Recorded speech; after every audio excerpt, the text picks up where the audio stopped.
کسی آئین کا نہ ہونا اس بات کی گواہی ہے کہ وہاں پولیٹکس ہے ہی نہیں.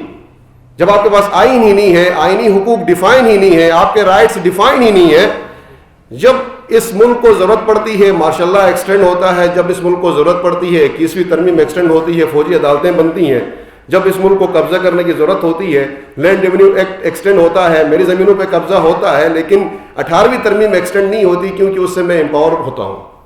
تو میرا مسئلہ تو یہ ہے کہ میری قوم, میرے لوگ, میرے نوجوان, میرے سیاستدان, میرے وکلا اور میرے جو کورٹس ہیں اور میرے جو اکنامیکل ڈیولپمنٹ ہے وہ امپاور نہیں ہے. میں تو اس میں امپاورمنٹ چاہتا ہوں. میں تو یہ چاہتا ہوں کہ میرا جو کورٹس ہے اس کو جوڈیشری ہے اس کو ایک آئینی بیک اپ ملے. آج میری کورٹس انتظامی کورٹس ہیں, آج میرے کورٹس آئینی کورٹس نہیں ہیں, آئینی عدالتیں گلگت بلتستان میں نہیں ہیں. میرے سامنے میرے بھائی بیٹھے ہیں, بابا جان صاحب بڑے مزاحمتی انسان ہیں, ہمارے لیے مشعل راہ ہیں. ایک FIR درج ہوتی ہے اور کورٹ میں کیس چلتا ہے, ان کو اریسٹ کیا جاتا ہے, 90 سال کی سزا ہوتی ہے, لیکن جب چھوڑنے کی بات آتی ہے تو ایسے چھوڑ دیا جاتا ہے جیسے مویش خانے کا دروازہ کھول کے ہم مویشی باہر لے آتے ہیں. یہ لاقانونیت گلگت بلتستان میں ہے جہاں پہ آئین نام کی کوئی چیز نہیں ہے. ہم یہ چاہتے ہیں کہ یا گلگت بلتستان کا اپنا آئین ہو یا گلگت بلتستان کو کسی آئین کا حصہ بنایا جائے. میں ایز اے پیپل پارٹی اس بات کر رہا ہوں. ہم یہ سمجھتے ہیں کہ ایسا امپاورمنٹ گلگت بلتستان کو لوگوں کو دی جائے کہ تنازع کشمیر کو متاثر کیے بغیر ہمارے لوگ پولیٹیکلی امپاور ہو جائیں. پولیٹیکلی امپاورمنٹ سے مراد یہ ہے جو ہمارے الیکٹڈ لوگ ہیں وہ ہمارے وسائل کے بارے میں اختیار رکھتے ہوں کہ قانون سازی کریں, اور وہ سسٹم جس سسٹم کے اندر گلگت بلتستان کے لوگ جس ملک کے کنٹرول میں ہیں اس ملک کے اندر جو پاور ہاؤسز ہیں اس میں ہماری نمائندگی ہو. اور اس کے بعد میں یہ چاہتا ہوں کہ میری جو کورٹس ہیں اس کا جو بیک اپ ہو وہ ایک آئینی بیک اپ ہو. ایسا نہ ہو کہ میرے کسی بندے کو پکڑ کے آپ جیل میں ڈال دیں ماں مویشی کی طرح, اور جس دن آپ چاہیں ایک بند کمرے میں بیٹھ کے معاہدہ کر کے اس کو باہر نکال دیں, یا معاہدہ بھی نہ کریں نوٹیفیکیشن کر کے باہر نکالیں. میں لاقانونیت سے باہر آنا چاہتا ہوں. میں کسی خطے کے کسی قبضہ کی ہوئی ریاست کے دوسرے خطے کے لوگوں کے لیے اپنے لوگوں کو غلام نہیں رکھ سکتا. میں غلامی در غلامی میں اپنے لوگوں کو نہیں لے کے جا سکتا.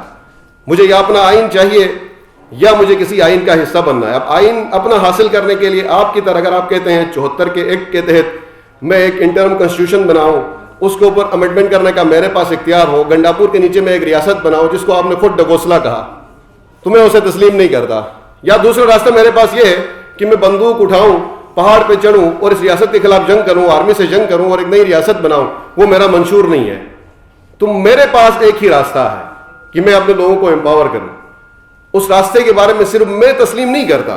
دیکھیں جی, گلگت بلتستان کے جو نیشنلسٹ دوست ہیں وہ عرصہ دراز سے یہ کہتے ہیں کہ گلگت بلتستان کو کشمیر سے الگ کر کے چوتھی اکائی تسلیم کریں. ایسا ہی ہے, ایسا ہی ہے نا. نیشنلسٹ دوست بیٹھے ہیں, ہمیشہ سے گلگت بلتستان کے نیشنلسٹ دوستوں کا یہ مطالبہ رہا ہے کہ گلگت بلتستان کو کشمیر سے الگ کر کے ہمیں ایک چوتھا فریق تسلیم کیا جائے. اور اس کے بعد جو مطالبہ رہا ہے, ہماری جب سرتاج عزیز کمیٹی کی رپورٹ آئی تو سب لوگوں نے, ہمارے خاص طور پر سب سے زیادہ جو خوش لوگ تھے وہ ہمارے نیشنلسٹ دوست تھے, انہوں نے کہا کہ ہمیں متنازع تسلیم کیا گیا اور ایک ایسا نظام گلگت بلتستان میں ہونا چاہیے کہ متنازع حیثیت کو برقرار رکھتے ہوئے گلگت بلتستان کے لوگوں کو آئینی حقوق ملیں. اس کے بعد جب سپریم کورٹ کا پہلے والا فیصلہ اور دوسرا والا فیصلہ ابھی جو آیا ہے اس کے اوپر بھی یہی بات ہے.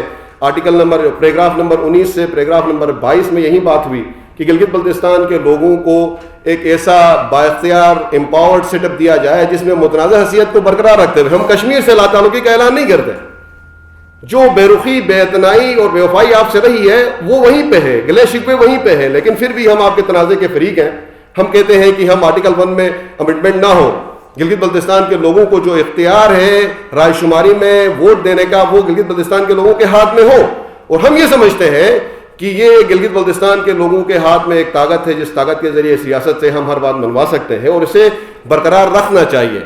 اب بات یہ ہے کہ دوسرا پاسبل سلوشن کیا ہے. پیپلز پارٹی کی حیثیت سے میں یہ کہتا ہوں, ہم نے حق حاکمیت بات ہوئی, حق حاکمیت اور حق ملکیت کی تحریک کا ہم نے آغاز کیا. یہ حق حاکمیت, حق ملکیت کسی آئین کا حصہ نہیں ہے بلکہ جمہوریت کی بنیاد ہے, یہ سوشل کنٹریکٹ کی بنیاد ہے. آپ جب کسی بھی جگہ میں آپ سٹیزن اور اسٹیٹ کے درمیان جب ایک معاہدہ ہوتا ہے جسے سوشل کنٹریکٹ کہتے ہیں, جیسے کہ زیگم صاحب نے بات کی اس کی جو بنیاد یہ ہوتی ہے کہ وہاں کے بندے کو اس زمین کا مالک بنائے اور اس زمین کے جو مسائل ہیں اس کو حل کرنے کے لیے جو قانون سازی ہے اس کا اختیار وہاں کے نمائندوں کو دیا جائے. یہ ہمارا مطالبہ تھا. اور پیپلز پارٹی گلگت بلتستان یہ سمجھتی تھی کہ گلگت بلتستان کو آپ یہ جو قوانین ہیں, جو ایڈمنسٹریٹو, جو آپ پریزیڈنشل آرڈرز ہیں, حالانکہ خود گلگت بلتستان میں پیپلز پارٹی نے پریزیڈنشل آرڈر کے ذریعے ریفارمز کی, وہ ایک الگ ڈیبیٹ ہے. اس میں سب سے پہلے گلگت بلتستان کے بارے میں 74 میں جو کیبنٹ کا ڈیسیجن ہوا, اس میں ذوالفقار علی بھٹو صاحب یہ چاہتے تھے کہ جو آج کا سیٹ اپ ہے گلگت بلتستان کو فیڈریشن کی اکائی کے طور پر تسلیم کریں. تو ریاست ہمارے ساتھ ان سیٹ اپ نہیں تھی.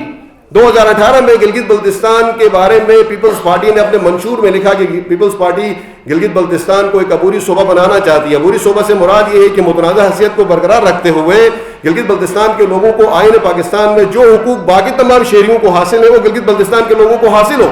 ریاست نے ہمارا ساتھ نہیں دیا. ریاست نے بری طرح ہماری الیکشن کو چھینا, ہم سے ووٹ چھینا. ہم اس بات کو تسلیم کرتے ہیں اور ہم اس پہ احتجاج بھی کرتے ہیں, ہم کورٹ میں بھی ہیں.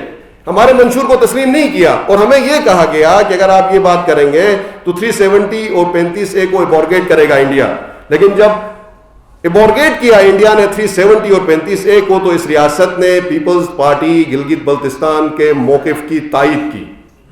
اس ریاست نے گھٹنے ٹیک کے اگر کسی کے ساتھ مذاکرات کیا تو وہ پیپلز پارٹی گلگت بلتستان تھی, جس کے سامنے آ کے کہا کہ ہم آپ کے موقف کی تائید کرتے ہیں اور آپ کے موقف کے مطابق, آپ کے منشور کے مطابق ہم عبوری آئینی صوبہ بنانا چاہتے ہیں, ہم آپ کے ساتھ بات کرنا چاہتے ہیں. دیکھیں جی, جیسے کہ بات کی زیگم صاحب نے کہ آپ کٹ رہے ہیں, ایسا نہیں ہے. میں گلگت بلتستان کے لوگوں کو, گلگت بلتستان کے نوجوانوں کو ایک ایسی بند ٹنل کے اندر لے جا کے خود مختاری کا نعرہ نہیں لگانا چاہتا جس کی ڈیمانڈ, جس کی گارنٹی خود یونائٹڈ نیشن نے نہیں دیا ہو. یونائٹڈ نیشن کے پاس بھی اگر ہم جاتے تو ہمارے پاس 2 ہی راستے ہیں, یا انڈیا جانا ہے یا پاکستان جانا ہے. تیسرے نعرے پہ میں سیاست کرنا ہی نہیں چاہتا. اگر کوئی دوست انڈیا کے ساتھ جانا چاہتا ہے تو اس کے پاس حق ہے, اس کے پاس جو حق یہ یونائٹڈ نیشن نے دیا ہے وہ چلا جائے. لیکن میں تو یہ سمجھتا ہوں کہ میرا مستقبل اس ریاست کے ساتھ ہے, جس ریاست کے ساتھ میں 74 سال سے رہتا ہوں. لیکن میں یہ کہتا ہوں کہ میرے جو رائٹس ہیں, میری جو ملکیت ہے اسے تسلیم کریں, میری جو حاکمیت ہے اسے تسلیم کریں. یہاں پہ صرف ایک سوال کا مزید میں جواب دوں گا, اس کے بعد فلور اوپن ہے. سوال یہ ہے کہ محترم زیگم صاحب نے کہا کہ اس اسمبلی کے پاس اختیار نہیں ہے. دیکھیں جی, ہم اور آپ بات کرتے ہیں یونائٹڈ نیشن کی قراردادوں کی. یونائٹڈ نیشن کی قراردادوں میں اپنی فورسز کو نکالنا اور لوکل اتھارٹی کا قیام, یہی چیز ہے توقیر صاحب. اور لوکل اتھارٹی کے قیام کا جو حکم ہوا ہے وہ ریاستوں کو ہوا ہے, عوام کو نہیں ہوا ہے. ایک بڑا ٹیکنیکل میں بات کرنا چاہتا ہوں. ریاست کو یہ کہا انڈیا اور پاکستان کو کہ جو انڈر کنٹرول آپ کے ساتھ ایریاز ہیں یہاں پہ ایک لوکل اتھارٹی آپ بنائیں اور اس لوکل اتھارٹی کے ذریعے ان لوگوں کو چلائیں. تو لوکل اتھارٹی بنانے کا اختیار آپ کے پاس ہے ہی نہیں, ریاست کے پاس ہے. اب ریاست ٹل پلوسائے آپ کے ساتھ نیگوشیٹ کر کے ایک ایسا سسٹم بنا سکتی ہے جس سسٹم میں آپ خوش ہیں. اب اگر آپ نے نیگوشیٹ کرنا ہے تو رائے شماری تو آپ کی سب کے ساتھ 2 کروڑ لوگوں کی ہونی ہے, صرف 14 لاکھ لوگوں کی نہیں ہونی.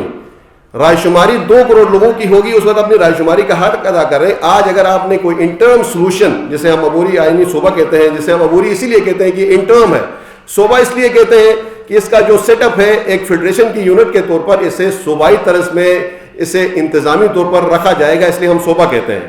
تو اب بات یہ ہے کہ میں ذاتی طور پر یہ سمجھتا ہوں کہ انٹرم کوئی بھی سلوشن نکالنے کے لیے اگر ریاست اس اسمبلی کے ساتھ نیگوشیٹ کرتی ہے تو اس کا بالکل اختیار اس ریاست کے پاس ہے. یہ گلگت بلتستان کے لوگوں کا مستقبل کا فیصلہ نہیں ہے, گلگت بلتستان کے لوگوں کا عارضی فیصلہ ہے. ٹل پلبسائٹ میں آپ جو بھی بات کرنا چاہتے ہیں, جو بھی فیصلہ کرنا چاہتے ہیں, آپ کے پاس اختیار ہے. اب اس کے بعد جو سب سے امپورٹنٹ چیز یہ ہے کہ اس سیٹ اپ کے بعد, اس پہ پھر ٹائم بہت کم ہے, مجھے پرچی مل گئی ہے 2 منٹ ہے, اس سیٹ اپ کے بعد کیا چیزیں, کیا فائدے ہیں گلگت بلتستان کے بارے میں, اس لیے میں تھوڑی سی بات کروں گا. اس کے بعد انشاءاللہ دیکھیں ہر سیٹ اپ میں نقصان بھی ہوتے ہیں, فائدے بھی ہوتے ہیں. میں یہ سمجھتا ہوں گلگت بلتستان میں اگر یہ سیٹ اپ آئینی طور پر 258 میں, گلگت بلتستان پہلے بھی 258 کے تحت ہی ڈیل کیا جاتا تھا پریزیڈنشل آرڈر کے ذریعے.